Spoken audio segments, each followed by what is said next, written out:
How you doing there?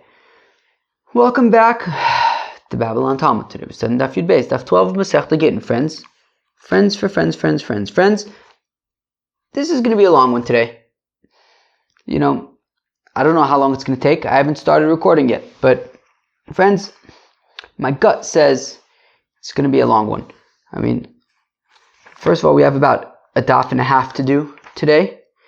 And it's just, my gut says it's going to be a long one. So, find a cold beverage, find some traffic, and here we go. So we're going to start in Daf Yud Aleph Amud Beis at the Mishnah, not even halfway into the Amud on Yud Aleph Amud Beis. So we have a bunch of work to do on Yud Aleph Amud Beis. It's not quick work, and then basically this whole Daf is not quick, and we're basically going to get to the Mishnah on Yud Gimel Amud Aleph about halfway through the Amud. So, friends, I'm telling you, this is not going to be a short daf. I don't know. It wouldn't surprise me if this is over an hour. So, here we go. We had a daf the other day that was over an hour. I'm telling you, Chaver, Yeshiva Shemesechtas. This is a Masechta Nedarim where you have a 5-minute daf. This is for friends. We're not messing around over here. Says the Mishnah, Omer tein get ze leishti, b'shtar shichur ze leavdi.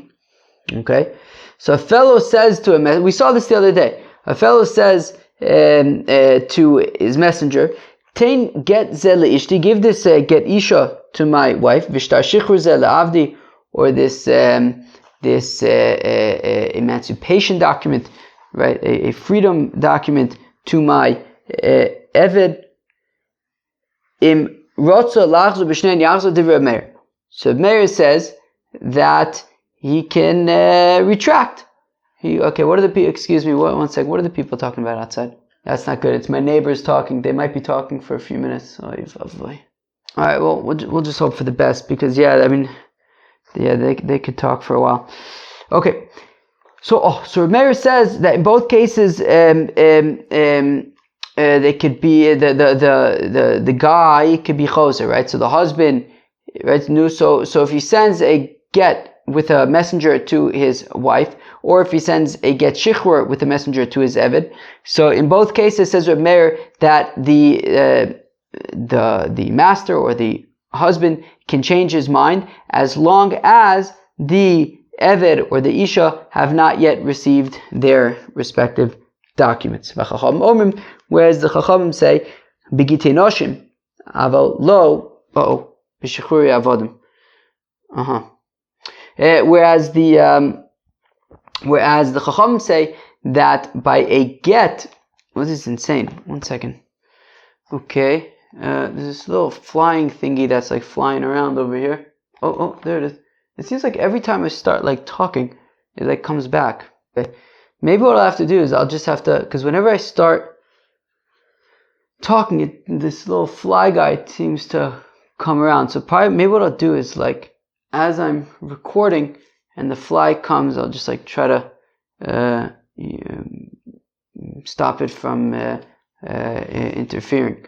So the Chachamim say that the Chachamim say that so that by Gittin noshim, that by a get the husband can be choser, can retract as long as it has not yet been delivered. Avalo b'shechuri avodim, but by get shichur, once the husband gives it to the messenger, he can no longer be choser. Lefi, because shezochin laadam shelo bifanov ve'in chovin lo elo bifanov. And we discussed this the other day. It's based on the concept of zochin laadam shelo bifanov ve'in chovin lo elo bifanov, that you can benefit a person without his knowledge, without his consent. You could do something that's beneficial for that person, but to do something detrimental for that person, you cannot do it without their consent. So how does that play over here? Well,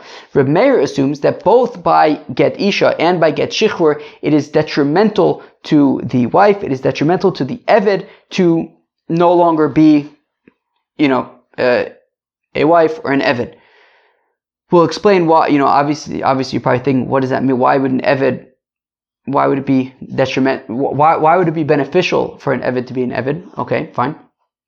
But Reb Meir assumes that it is detrimental in both of those cases, and therefore, until the Isha or until the Eved receives their respective documents, nothing changes, because it would be detrimental to release them of their status without their own consent and knowledge and receiving of the get themselves. Or if they send the shaliach, fine. The Chachamim, however, say that while by a woman, a married woman, it may be detrimental for her to get divorced, and therefore until she receives the get, she is not divorced, and the husband can be choser at any time before then. But, as you might assume, by an Eved, it is beneficial for him to be freed. And therefore, the shaliach, the messenger, who is sending, who is taking the get shichur, who is delivering the get shichur to the Eved, so he can also receive the get shichur on behalf of the Eved, right? Even without the Eved's knowledge, because we could benefit him even without his knowledge or his consent or anything like that, because we're doing something that we're assuming is objectively beneficial for him. And therefore, when the owner, when the master gives the get shichur to the shaliach to deliver to the Eved, the shaliach can accept the get shichur on behalf of the Eved, and from that point on, the Eved is no longer an Eved, and therefore the husband cannot be choser because it's too late. He already freed his Eved.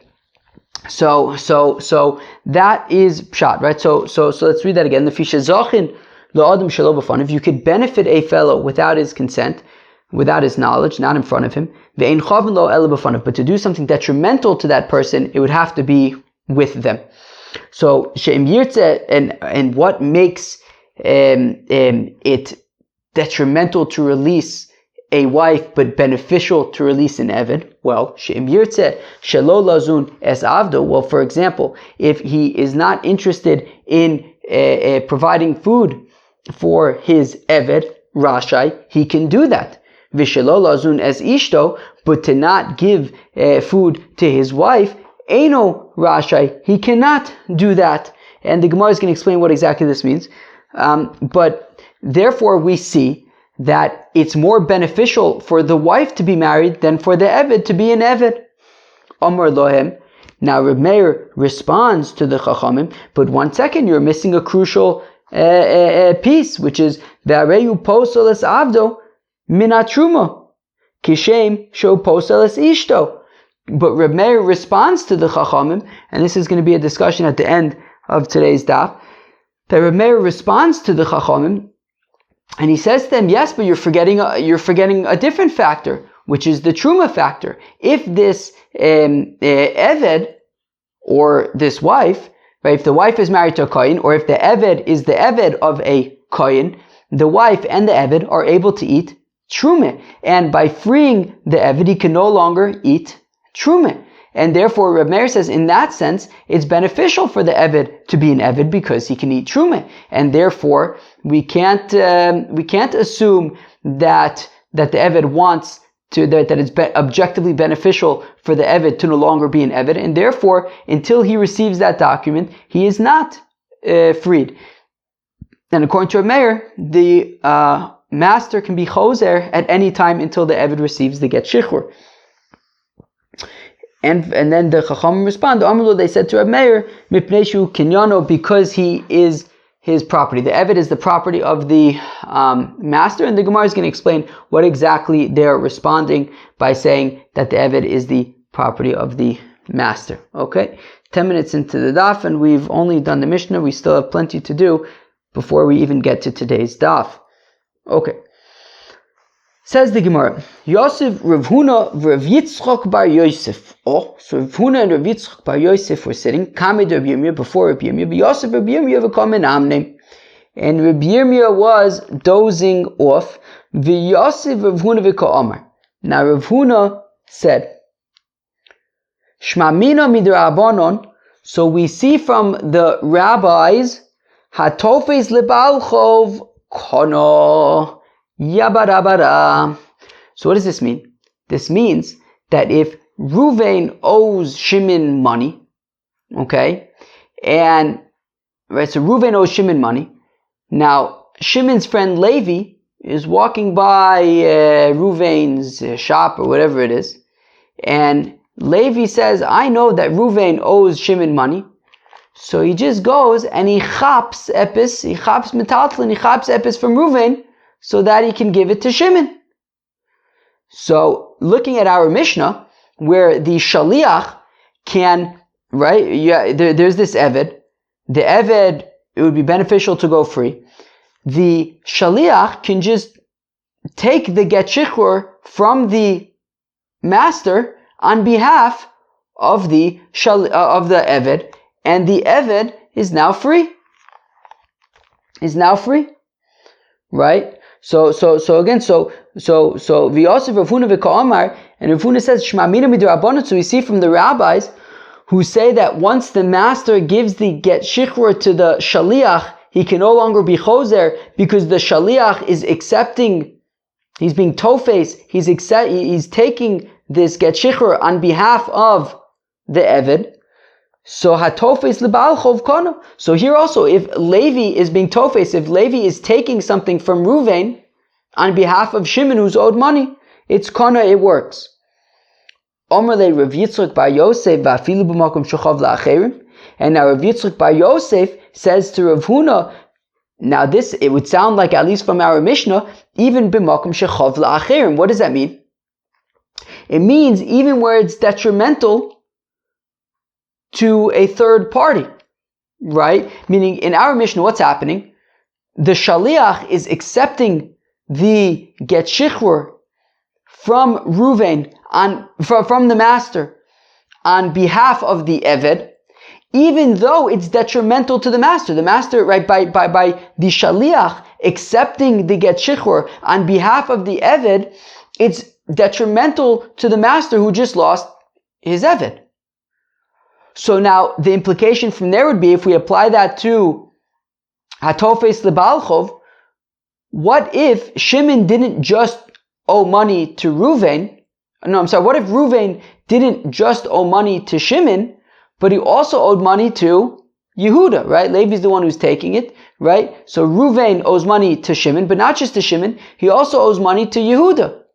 So now when Levi goes and he chaps epis from Reuven, while that's beneficial to Shimon who's owed money, it's chaval, it's unfortunate for Yehuda because now Yehuda can't collect it. So here you have, right, Tofes Lebalchov, Levi is chapping something from Reuven on behalf of Shimon, but it's b'makom shechav la'acherim, but that's unfortunate for Yehuda who now can't collect it. Right? Imagine like you have a bankruptcy situation where everyone's just trying to, salvage what they can. One person salvaging means that somebody else isn't getting. So, right, so now we have Levi, who's like an unrelated party, who's chapping from Reuven to benefit Shimon at the expense of Yehuda. So then what? Right, just like over here in our Mishnah, the shaliach is chapping the get shichur from the master, from the master on behalf of the eved to the detriment of the master who's now going to lose his eved. So Amalein, so Rav Huna says that's exactly correct. That atofis lebalchov b'makom shechav la'acherim is kana. Adochi isar behu Rabbi Yirmiyah. Then Rabbi Yirmiyah wakes up from his dozing. Amarlu, and he says, Dardake, whippersnappers.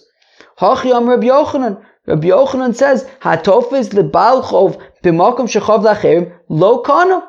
That Rabbi Yochanan says that if fakert, that atofis lebalchov b'makom shechav la'acherim, that if Levi chaps epis from Reuven on behalf of Shimon, but at the expense of Yehuda, lo kana. It doesn't work. And if you're going to say, but what about our Mishnah? What about in our Mishnah where the shaliach is accepting the get shichur on behalf of the eved to the detriment of the master? Kol ha'omer tnu, kol omer zchutami. So Rabbi Yirmiyah says, our Mishnah, however, if you look at our Mishnah, it says, Omer tain get ze leishti, that when the master says, right, or shtachov ze le'avdi, if the master says to the shaliach, tain, give this get shichur to my eved, it's as if he's saying zichu, he's saying, take it on behalf of my Eved. And for that reason, the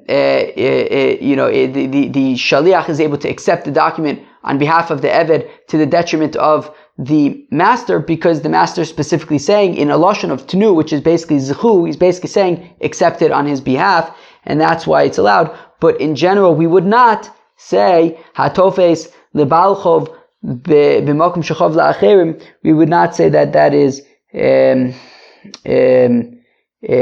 would not say that is kona. Amr Rav Chizde, says Rav Chizde, Hatofes lebalchov b'makom shechov la'acherim bonu l'machlokes u'b'eliezer v'rabbanon. So Rav Chizde wants to say that the question of Hatofes lebalchov b'makom shechov la'acherim, is it kona or isn't it kona? Rav Chizde wants to say it's a machlokes tanoim, a machlokes between Rabbi Eliezer and the Rabbanon. Ditnanis, we learn in the Mishnah.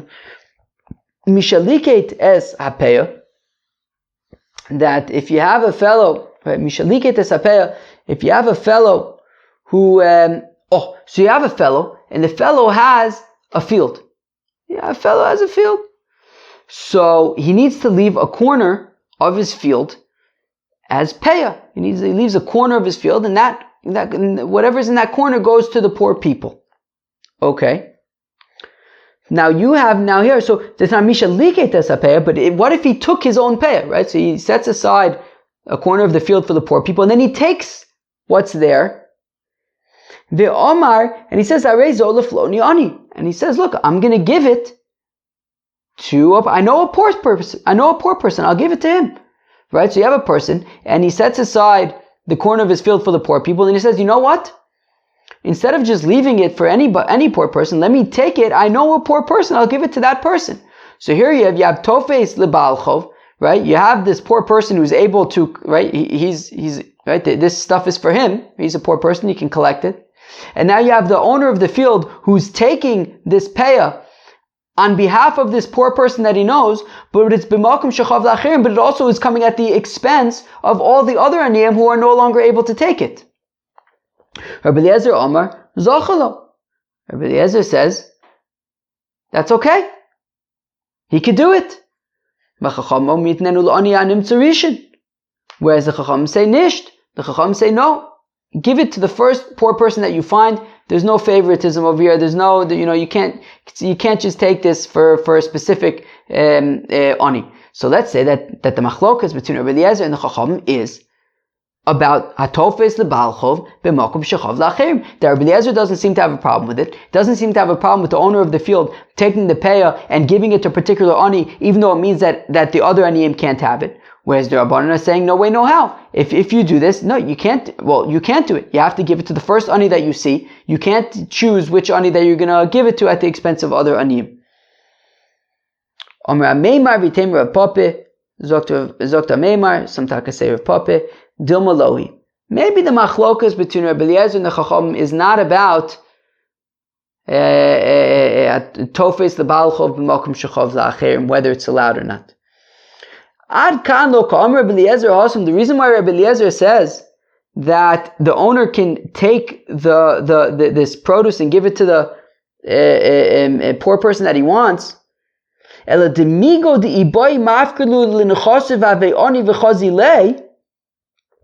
because since the owner of the field, technically speaking, could just be mafkir everything that he owns, making him a poor person, and then since he'd be able to take it, he can also give it to his friend, right? So he can use his discretion. He can use his discretion to give it to who he wants. But regarding the sugya of Tofes lebalchov b'makom shechav la'achirim, lo, Rabbi Eliezer would not say that. This is a specific predicament. Rabbi Eliezer could argue that no, Tofes lebalchov b'makom shechav la'achirim is not allowed.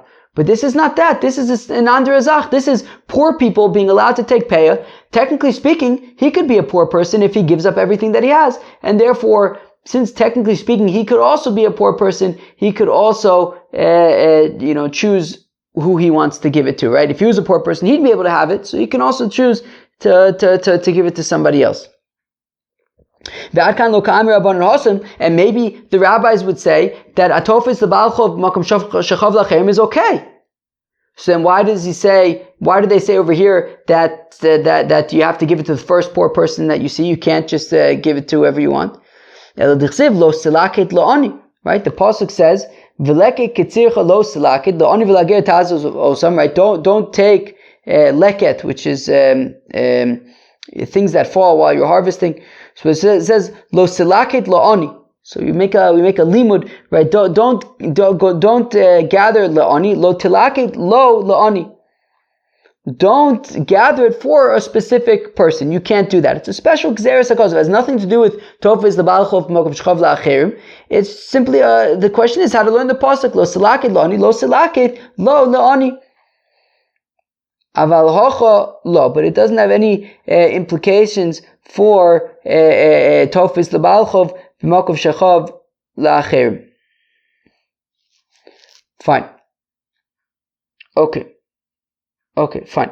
Rabbi Eliezer, hi, lo silakit my overlay. What does Rabbi Eliezer do with the pasuk of lo silakit, right? The rabbis learned out from there that you can't give it to a specific ani. So Rabbi Eliezer learns out mi barle lahazir lo ani al shalot to teach that if an ani has a field, he also has to set aside payah. He can't just say, "Well, I'm poor, I don't need to do it." He also needs to set aside payah, and that comes from lo silakit lo ani, right? That the ani can't take his own, can't just keep it for himself because he's an ani. He also has to set aside payah.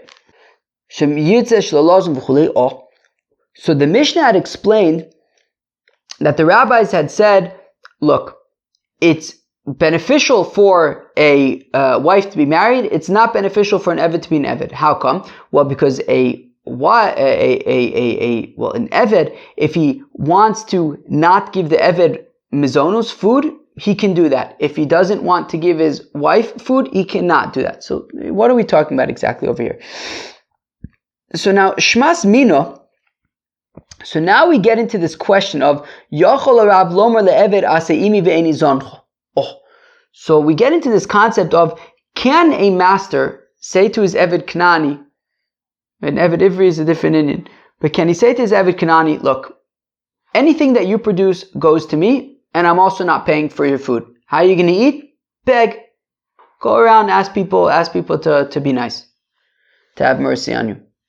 So Shmas Mino, let's say, Yochol Rav Lomar le'eved, that a master could say to his eved Kanani, Asei imi, work for me, and whatever you produce goes to me. Ve'eni zancha, and also I'm not providing food for you.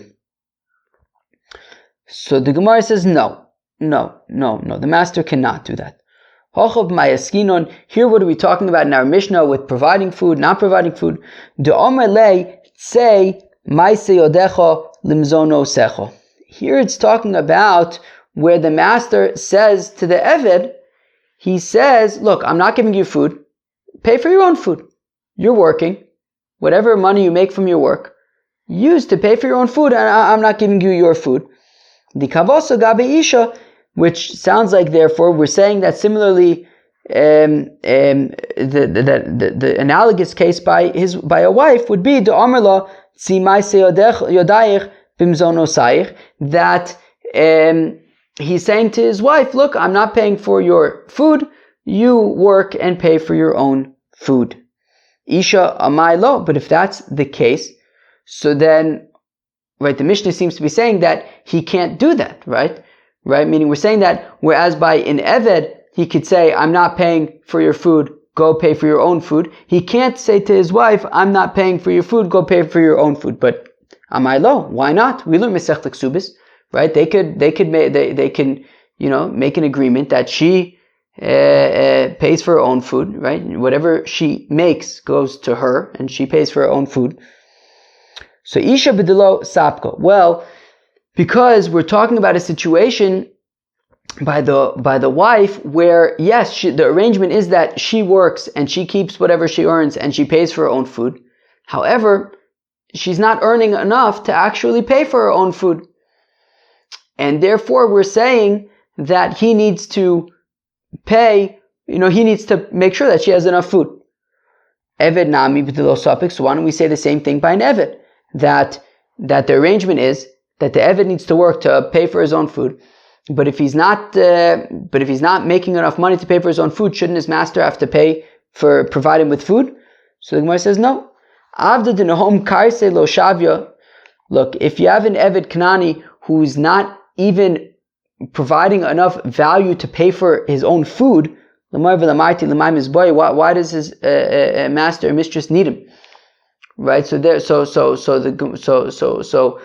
distinction in the Mishnah, right? When we say that a wife, he has to provide her with mizonis, but an Eved he does not. It's talking about where the arrangement is that either the wife or the Eved works and whatever they earn belongs to them, and they pay for their own food. The husband or the master is not paying for their food. And the difference between the Eved and the Isha is that if the wife is not bringing in enough money to pay for her own food, well then the husband needs to make sure that she has enough food. If the Eved, however, is not bringing in enough money to pay for his own food, the master does not need to make sure that with the wife, we're talking about a husband. With an Eved, we're talking about a master. The master does not need to make sure that he has enough food, because if you have an Eved who's not making enough money to even pay for his own food, well then he isn't a very good Eved for the master. Okay, Tashma, come in here. Eved shegal l'ori miklat. Okay, so if you have an Eved who was exiled to an Ir Miklat. Okay, you have an Eved who killed somebody by accident, and therefore he goes to an Ir Miklat, a city of refuge. Ein Rabo Chayev Lazuno. So his master does not need to provide food for the Eved. Velo Od, and not only that, Ela Shemais Yodav L'Rabo, and that anything the Eved produces goes to the master. So the Gemara wants to say, so this seems to be saying that the master is effectively saying to the Eved, anything you produce goes to me, and I'm not providing you with food. Go beg. Right? As it says, right? What did it just say? It said, the master does not need to provide mizonis. And also, everything that the Eved makes goes to the master. So how's the Eved supposed to eat? He's got to beg. The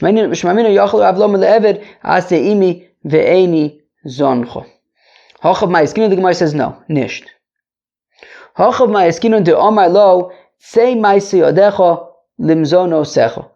No. Here, the arrangement is that the Eved works and pays for his own food, and for that reason, the master does not pay for the Eved's food. But then why is it saying that the stuff that the Eved produces goes to the master? I thought we just said that the arrangement was that the Eved works for himself and pays for his own food. Well, if there's extras, right? If the Eved works and makes more than he needs simply to pay for his food, so anything above what he needs for his food goes to the master. And that's what it's saying, that the master doesn't pay for the mizonus of the Eved because the Eved's working.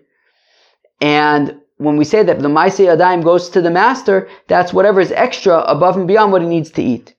Pshita, isn't that obvious? Why should it, right? Isn't that obvious that the Eved's working, paying for his own food, and whatever is extra, the surplus, should go to the master? So Ma'uditema may have taught to say, well, since as we said earlier, if the Eved is not bringing in enough income to pay for his own food, the master does not need to provide him with food. So ki isle nami lo lishkomine. So I might think, well, just like when the Eved does not have enough money to cover for his food, the master doesn't give him money. So I might think that also if the Eved makes more than he needs for his food, he can keep that. Because what if, maybe this month he got a little bit more than he needs, but next month he might have a little bit less. So we might think that the extra that he makes this month, he should be able to hold on to, because there's no guarantee that the next month, right, what happens if the next month he doesn't make enough food, and we're saying that the master isn't going to provide him with food, so what's he going to do? So let him keep the extra to offset any deficit that he might have in a subsequent month. We say no, and that's Kamash Malon, that the Ma'aser Yadayim goes to the master, that the master does not need to give him any food, and the Eved works to pay for his own food. If he doesn't make enough money to pay for his own food, the master doesn't need to give him his own food, and if he earns extra, that extra goes to the master. Now,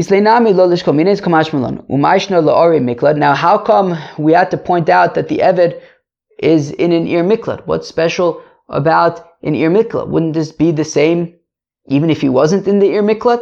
That the arrangement is the Eved pays for his own food, the master doesn't have to give him food. If he has extra, if he earns extra, it goes to the master. What's special about the Ir Miklat?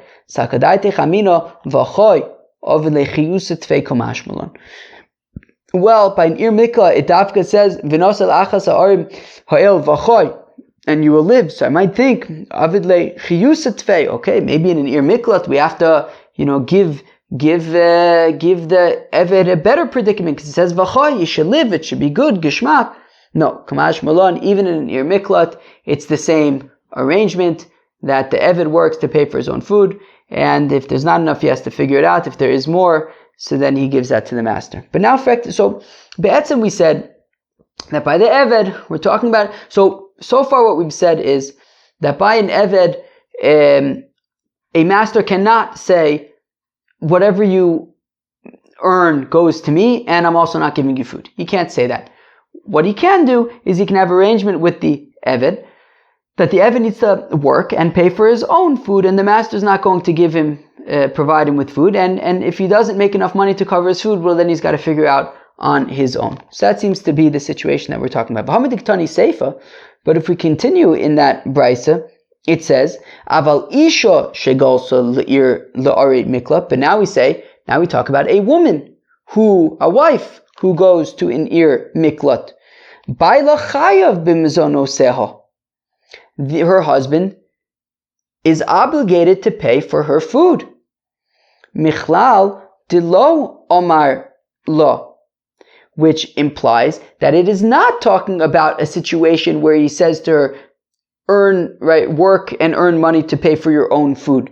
Di omar lo baila, because if it was talking about a situation where he says to her, look, I'm not paying for your food, you work to earn money to pay for your own food, amai chayev. Well, then why would he have to pay for mizonos, right? We're saying that by a wife who goes to Nir Miklat, the husband has to give her mizonos. But if we're talking about a situation where the arrangement is that she works to pay for her own food, why should he have to give her mizonos? Now we're saying that by the Eved, we're talking about an arrangement where he has to pay for his own food. So it would make sense to say that by the Isha, which is the next case in the Brisa, it's also talking about where the arrangement is that she has to work to pay for her own food. But if that's the case, that she has to work to pay for her own food, then why does it say that he's chayiv to pay for a mizonos? So something doesn't seem to be right over here.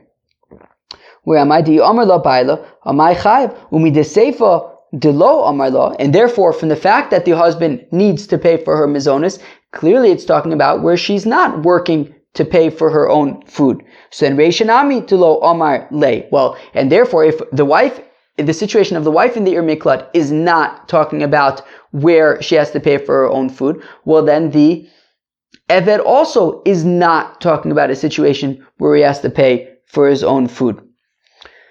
So then the Gemara says, La'olam de Omar le.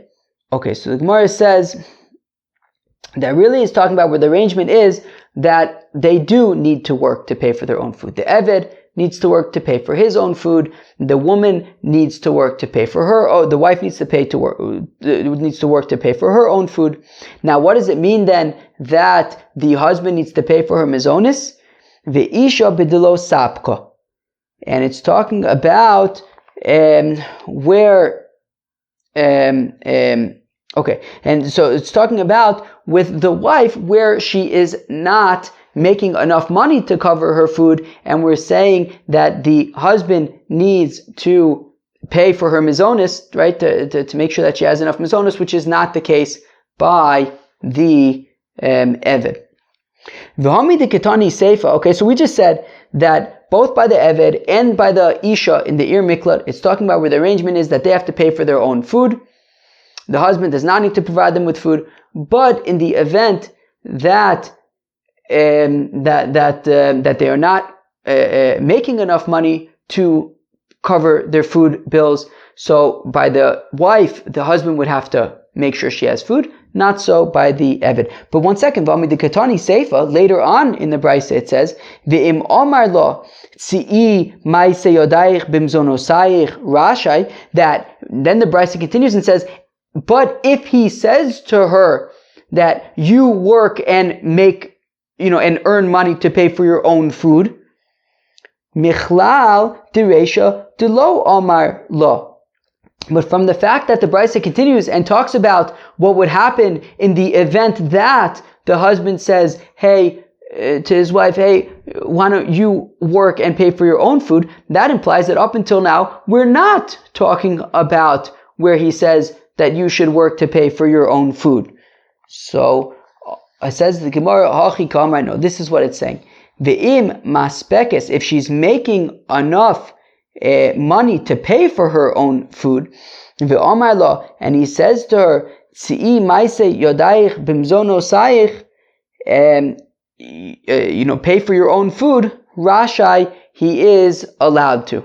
So in the event that she is making enough money to pay for her food, he can say, you pay for your own food, I'm not paying for it.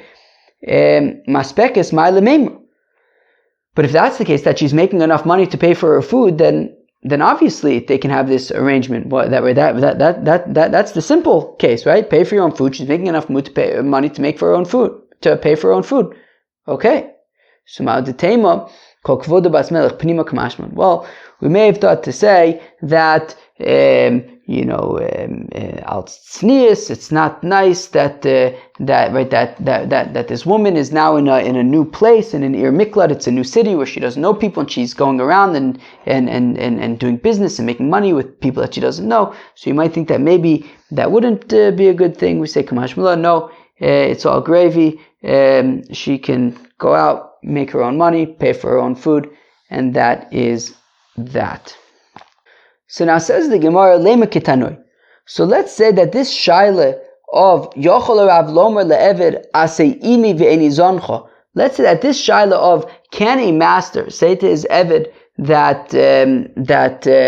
that whatever you make goes to me, and I'm not paying for your food, go beg. Let's say that this question is a machlokes tanoim. Reb Shimon ben Gamliel says, Reb Shimon ben Gamliel, Yochol le'eved Lomer le'rabba b'shnei batzores, that an Eved could say to his master during a famine, O parneseni, O hotzieni lecheres. Either give me food or let me go free. Whereas the Chacham say, look, the master can do what we want. So let's say, my love, let's say that the machlokas between Rabbi Shimon ben Gamliel and the Chacham is the Marsavar Yachol, that the Chacham say that a master could say, look, beg, find your own food. Umar Savar Einu Yachol, whereas Rabbi Shimon ben Gamliel says, no, he can't just say that, and therefore the Eved can give an ultimatum and say, look, either give me, either take care of me or I'm out of here. But the Gemara says, one second, if we're talking about a situation where the master is saying, I'm going to take everything that you make, and I'm also not giving you any food. Instead of the Eved's ultimatum being either give me parnasa or let me go free,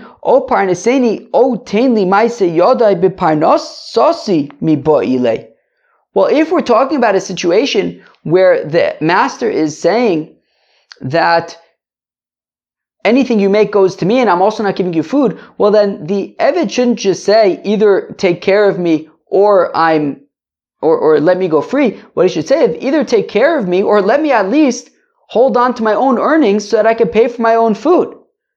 More so, what's the significance of it being a famine? Meaning, if we're talking about anyways a situation where the master is basically starving him anyways, he's basically saying, any of your work, all of your work goes to me, and I'm also not giving you food. Well, then he's basically starving him anyways. So why is it significant that it's a famine? Rather, the context over here is the Omerle say maise yodecha limzonosecha. No, it's talking about a situation where the arrangement is that the Eved works and earns money and pays for his own food. Uvishnei batzores lo sipek. However, because it's a famine, he's finding it difficult to make enough to earn enough money to pay for his own food. And therefore, Reb Shimon ben Gamliel savar o parneseni o hotzieni lecheres ki heichi dechazu li inshe umrach min olai. Reb Shimon ben Gamliel's opinion is that the Eved could say to the master, look, because it's a famine, I'm finding it very difficult to be able to earn enough to cover my own food. So either you should cover my food or let me go free. Right? I'm reading that again so that people will see me and they'll have mercy on me, because as an Eved they won't have mercy on me. But if I go free, then I'm a Yid and they'll have mercy on me as a Yid. Whereas the rabbis hold, whereas the rabbis say, no such ultimatum can be made, because in Eved is chayiv in mitzvahs like a woman is chayiv in mitzvahs, and therefore any body who would have mercy on a Yid would also have mercy on an Eved Kinaini, and therefore the rabbis say it's entirely up to the master.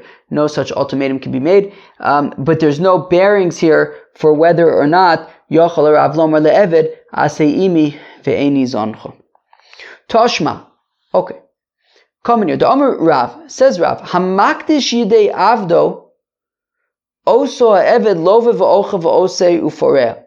So if a master says that anything that his Eved does and produces, anything any of the work that he does is hektish, the benefit goes to the Beis Hamikdash. So Hamakdish Yidei Avdo, anybody who's a master who's makdish the work of his Eved. Also, Eved love v'ocha v'osei uforea. So then, how does that Eved eat? Well, he could borrow money, use that money to buy food and eat, v'osa, and then he works uforea and pays back the debt. And the Gemara is going to explain how can he pay it back if it's hektish. Fine. Shma'amina yochal Rav Lomer leEved aseimi ve'eni zoncho. So the Gemara wants to say that the implication here is that a master could say to his Eved, all of your work is mine, and I'm not giving you food. Right? He's saying all of your work is hektish, and we're seeing that the Eved needs to take out loans and do this whole thing in order so that he can eat. So we see that the master could say, all of your work is mine, and I'm not giving you any food. Go figure it out. Says the Gemara, Nisht, Hochav Mayaskinon. Here, what are we talking about? Mailet lo mizonis. No, it's talking about where the master is giving the Eved food. Yochi lemai love v'ochel. But then if the master is giving him food, then what's this whole thing with borrowing money and using that to pay for food and then paying him back, and it's a debt? So leha'adof. The Gemara says, well, that's for if he wants extra stuff. The master provides him with the basics. What's the basics? Apples, soup, salad, nuts. So the master provides the Eved with the basics. If the Eved wants more than that, so he can take out loans and do that whole thing. Okay, fine. So we see, so the situation of Rav is that all of the work that the Eved does is hektish. The master needs to provide the Eved with food. If the Eved wants stuff that isn't on the master's menu, so then he can take out loans and do that. But one second, why is the Eved allowed to take out loans and then his work is going to go to paying off those loans? Let hektish say to the temple treasury. Let the temple treasury say to the Eved, "Ara ashta sagiloch below haydofe, v'ashta nami tizgeloch below haydofe." The temple treasury says, "Wait a second, you're now working to pay off this debt, and that money is now not going to us. So they shouldn't they be able to say to the Eved, we're not cool with this. We don't want you taking out loans to buy extra goodies because that's coming at our expense, right? It says, right, until now you were doing just fine without these extra goodies. So now also you should be able to manage without these extra goodies.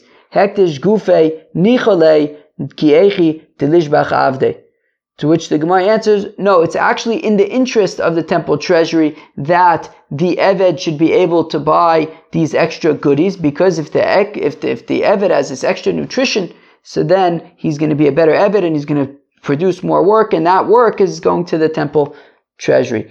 So now the Gemara had said, Rav had said, Osei uforea, that the Eved takes out a loan, uses that loan to buy food, and then he works and pays back the loan, pays off the debt. Kama kodesh le, but how can he pay off the debt? Didn't we say that the master said that anything that the Eved does is hektish? So as he works, all that stuff is going to be able to go to hektish. How is he going to be able to pay off the debt? Bepochis pochis mishvei pruta. Well, he's working in increments that are less than a shvei pruta. Well, if he does work that has the value of a pruta, well then that'll go to hektish. But if he does work that has less than the value of a pruta, then it doesn't go to the hektish, and it's not significant enough to go to hektish, and he can quickly pay, set that aside towards paying off the debt, and then do a little bit more work, less than a shav pruta, and pay that, put that aside. And slowly but surely he's chipping away at this debt without having to give it to hektish. Okay, hochinami mistava. Okay, period. Now hochinami mistava, and this taka oichit makes sense that in Rav's statement, that when Rav says that the master can say that everything that the Eved produces is hekdish, and we say that that's talking about that the master is providing the Eved with food, at least basic food. So hochinami mistava, that taka makes sense. That it makes sense that according to Rav, you can't say, right, asei imi ve'eni zoncha. Right, the master can't say, all your work goes to me and I'm not giving you food. No, if all the work is going to me or to hektish, then the master needs to provide food. The Amar Rav, because Rav says in a separate statement, Hamakdish yidei avdo, that if a fellow makes says that the work that the Eved does is hektish, also Eved ose v'ochel. Nonetheless, that Eved works and earns money and pays for his own food. It doesn't go to hektish. The ilo avdo man polachle. How come he's able to spend his earnings on food? Well, because if he doesn't, then who's going to pay for how's he going to pay for his food? There's nobody working for him. So how's he going to pay for his food?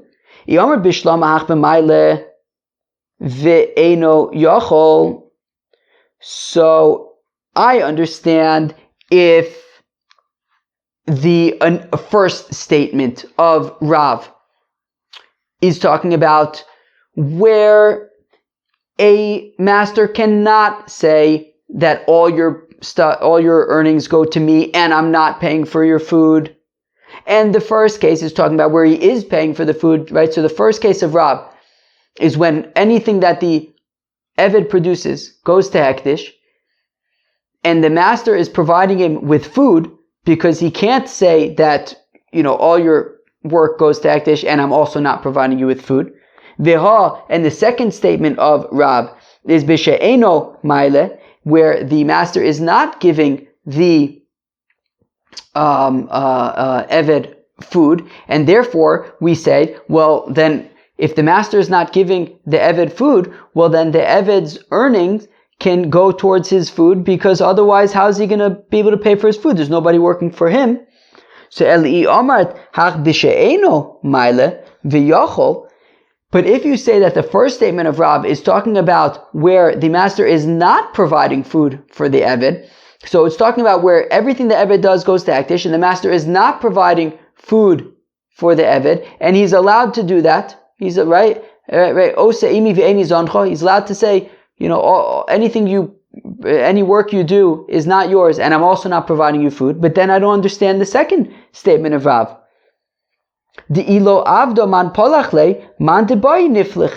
That in the second statement of Rav, when he says that if a master is makdish the work of his eved, nonetheless the eved could work to pay for his own food, because who's going to work for him otherwise? Who cares who works for him otherwise? I don't know. He should figure it out. But if we're saying that an eved, that a master is allowed to say to his eved, anything you make goes to me, or in this case the temple treasury, and I'm also not providing you food, he's got to figure it out on his own. There's no such thing as, well, who's going to work for him? I don't know who's going to work for him, but he's got to figure it out on his own. From the fact that the second statement says that, right, in the second statement of Rav, we do say that he is allowed to use his earnings to pay for food, because otherwise nobody's working for him. Who's going to pay for his food? Clearly means that the master is unable to simply say, all of your work goes to me and I'm not giving you food. No, if all of the work goes to me or to Hektish, then he has to provide food. And if he's not providing food, well, then his own earnings can go towards his food, because there's nobody working for him, right? How else is he going to pay for his food? So we see that according to Rav, a master cannot say to his eved that all your work goes to me and I'm not giving you food. No. If all your work goes to me, then I have to give you food. If I'm not giving you food, well, then your work can go to pay for your own mizonah. So now, Tashma, come in here, actually a dissenting opinion. The Amr Rabbi Yochanan, that Rabbi Yochanan says, Hakoteya yad avdo shel chavero. If Reuven cuts off the hand of Shimon's eved, if Reuven cuts off the hand of Shimon's eved, Nosin shifto urefuaso lirabo. Right? So Reuven cuts off the hand of Shimon's eved. So Reuven needs to pay Shimon for the fact that the eved cannot work right now. So Reuven needs to. So we treat it as though the eved is a very simple job, a gourd watcher, which I guess probably makes minimum wage, and and Reuven pays Shimon minimum wage for the time that the eved is now not able to work, or for also as well as his hospital bills, also for the damage of the hand and other expenses. L'rabo, and that goes to the master. Also, eved nizo menat stoke, and that eved, how's he going to eat? How's he going to eat? Right, we're saying that the sheves doesn't go to the eved; it goes to the master, and we're saying, so how's the eved going to eat? Well, let him eat from tzedakah. We're not saying the master needs to give him food. Let him eat from charity. So we see that a master can say to his eved, I'm getting all of your stuff, and I'm also not giving you food. As we see that the shevis goes to the master, and we're also saying that how's the eved going to eat? From tzedakah, from charity. The Gemara says, no, here it's talking about where the master is giving the eved, right? Shimon is giving the eved mizonis. If he's giving him mizonis, then why does it say that the eved needs to be to eat from charity? That's if he wants extra stuff. But it doesn't say, right? If you look, it says, right? Also eved nizon minat tzedakah. Nizon, zon is implies basic sustenance. So if it's saying basis sustenance, so that's not right. So it means that the master isn't giving him anything. If it was just for the extra stuff, it would be misparnes, right? Other things that he needs, but not necessarily his basic sustenance. From the fact that we're saying that he gets his basic sustenance from charity, elav shmamino yochol shmamino. So we see that according to Rabbi Yochanan, he argues with Rav, and according to Rabbi Yochanan, a master can say aseimi ve'eni zoncho, that everything you produce goes to me, and I'm not providing you food, as we see from here that this eved whose hand got cut off, the money is going to the master, and the eved needs to eat from charity.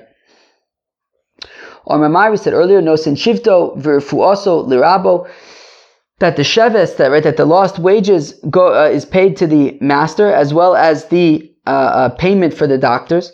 Shivto pshita, so I understand why the payment for the work would go to the master. Rufu also, it's trichale, but we need to teach about the fact that the that money to pay for doctors goes to the master. Rufu also dide hu debai is tuyeba, but shouldn't the money go to the eved, because the eved needs to pay his doctors? So why does the money go to the master? Lo tzricha de amdua lechamsha yome v'avdule sama charifa v'itse betlosa yome. Well, it's talking about a situation where the eved really, generally speaking, the eved should have to be in the hospital for 5 days. Right? They cut off the hand. Generally, it takes 5 days in the hospital. So you would need to pay the doctor for 5 days. But they gave some extra strong medicine and he only had to be in the hospital for 3 days. So now there's surplus. That's the way I understand it, is that now there's surplus money. So who does that surplus go to? So I may have thought that extra money should go to the eved, because that strong medicine wasn't for free, right? Sure, they cut down the hospital from 5 days to 3 days, but it was an intense treatment, and there was extra pain in those days in order to cut down the hospital time, and therefore I might think that money should go to the eved, because the eved is the one who endured the pain. No, that extra, at least that's the way I understand it, that the extra goes to the master. So now getting back to that discussion in the Mishnah between the Chachamim and Rabbi Meir about, is it beneficial for an Eved to be an Eved, or is it beneficial for an Eved to be free? Tanya Amar Balazar Amarnu lo leMeir. So Balazar, we said to Meir. I mean, obviously that's Rebbe Meir, but they were contemporaries, so I guess they could speak to each other like that.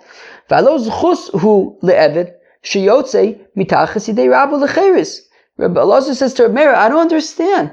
Isn't it beneficial for an Eved to no longer be an Eved and instead to be free? So why are you saying that the husband, that the master can be choser as long as the Eved has not yet received the get shichur? Shouldn't we say that since it's beneficial for the Eved to be free, that the messenger should be able to accept it on his behalf because of Zachem L'Adam Shelo B'fanav? Omar Lanu, and Reb Meir said to us, Chovu lo, no, it's detrimental to the Eved to go free. She'im haya Eved Kohen, because if he was the Eved of a Kohen, post lo minat truma, by going free, he can no longer eat truma. That's detrimental. Omarnu lo, he said to Reb Meir, V'alo ma im yirtze shelo lazuno v'shelo lefarneso rashai. But what about the fact that if the master wants not to give him food and not to give him parnasa, he's allowed to do that? So Omar Lanu, so Reb Meir responded to us, Uma ilu Eved Kohen Shabarach ve'eshes Kohen Shamar Da'al Ba'ala. If you have the Eved of a Kohen who ran away, or the wife of a Kohen who rebelled and ran away, halo ochlim b'truma, they would be able to eat truma, v'zeh eino ochel.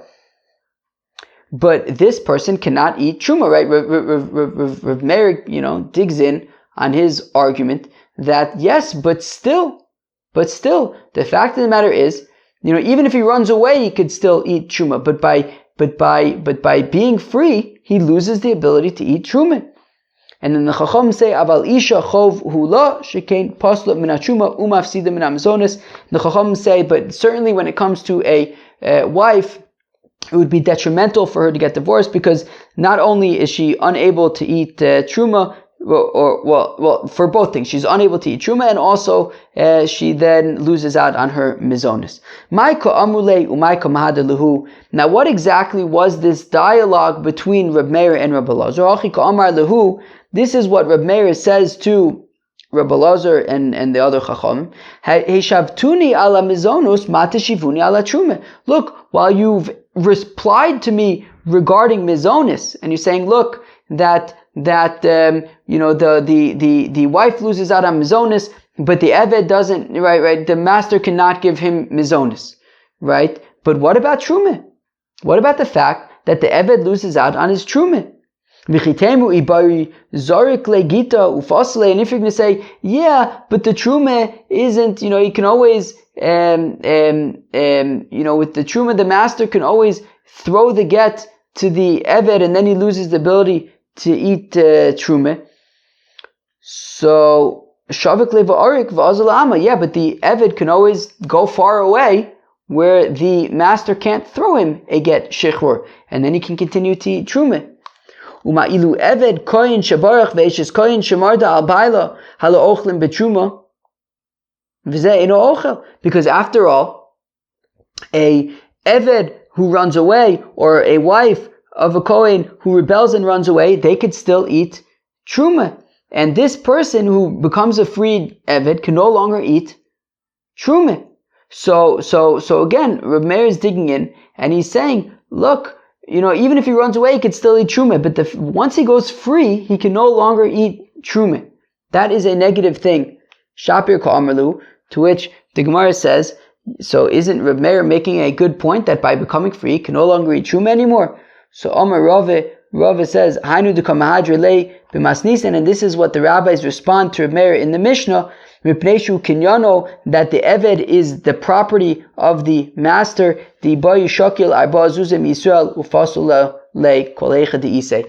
But that isn't really a good point, Reb Meir, because even if the Eved runs away, the master can always just, because he's his property, he can just go to some Yisrael and have the Yisrael give him 4 zuz, and now by giving him 4 zuz, the Yisrael now owns the Eved, and if it's the Eved of Yisrael, he can't eat Truma. So therefore, you can't really make the argument that, yeah, but even if the Eved simply runs away, he could still eat Truma, and now he can't eat Truma, but even if he runs away, he can't necessarily eat Truma, because at any point, the master can always just sell him to Yisrael, and then he can't eat Truma anymore. So, therefore, the Truma argument to say that, that going free makes him now be, lose his ability to eat Truma. There are other ways for him to lose his ability to eat Truma as well. That isn't specifically strictly connected to becoming free, and therefore becoming free isn't in and of itself detrimental to the Eved, and therefore the Eved. And therefore, as far as the Chacham are concerned, it's beneficial for the Eved to go free, and therefore the Shaliach could receive the Get Shichur on behalf of the Eved, and the master cannot go back. Okay. Now, according to Reb Meir, who bases his whole argument based on Truma, that only makes sense if the Eved is the Eved of a Kohen. But what if it's the Eved of Yisrael? Then why would it be detrimental to be free? Well, because when he goes free, he loses his family, right? If he's married to a Shifcha Kanainis, well, then when he goes free, he's a Yisrael, he can't be married to her anymore. So mafsidu mishifcha kanainis. So adrab harei hu matir b'baschorin. Sure, maybe he can't be with the shifcha kanainis anymore, but he could be with the baschorin, he could be with the Yisraelis. Avda be'efkera nichale. Yeah, but he'd prefer to be with the shifcha kanainis. Zilale, shrichale, pritzale. Apparently, he can have a better time with his shifcha kanainis than with a Jewish woman, and therefore he'd prefer to be with the shifcha kanainis, and therefore it's detrimental for him to go free. Friends, that was a long daf. I assume that's probably over an hour. We learned a lot of stuff on this daf. It was really kind of like a daf and a half. We learned about, of course, the machlokas between Reb Meir and the Chachamim regarding the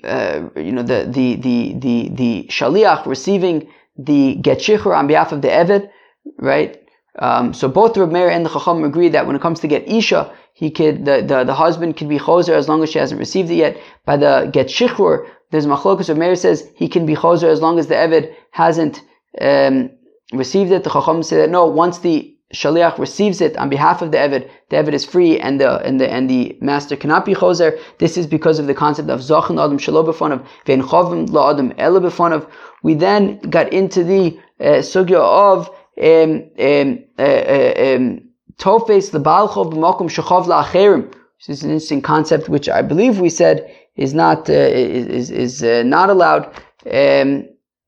For you to take something to benefit one person at the expense of another person. We discussed at length what it means that the husband must provide mizonos for his wife, but not for his eved. We said Be'etzim is talking about a situation where the arrangement is that they have to provide their own food, but they're not able to make ends meet. So for his wife, he needs to make sure that she has food. For the eved, that is not the case. We discussed the concept of Yochel Rav Lomar le'eved ein asa imi ve'eni zoncha, right? That work for me, everything you do goes to me, and I'm also not giving you food. Rav says you cannot do that. Either everything I get, everything you do goes to me, but I pay for your food, or I don't pay for your food, but then you can work to pay for your food. Whereas Rabbi Yochanan disagrees and argues that actually a master can say Aseh imi ve'eni zoncha. Friends, that was daf what was it, Yud Gimel of Masechta? What was it, Yud Gimel, Yud Daled, Yud Gimel of Masechta? No, Yud Beis of Masechta Gittin. I hope you enjoyed. Peace out.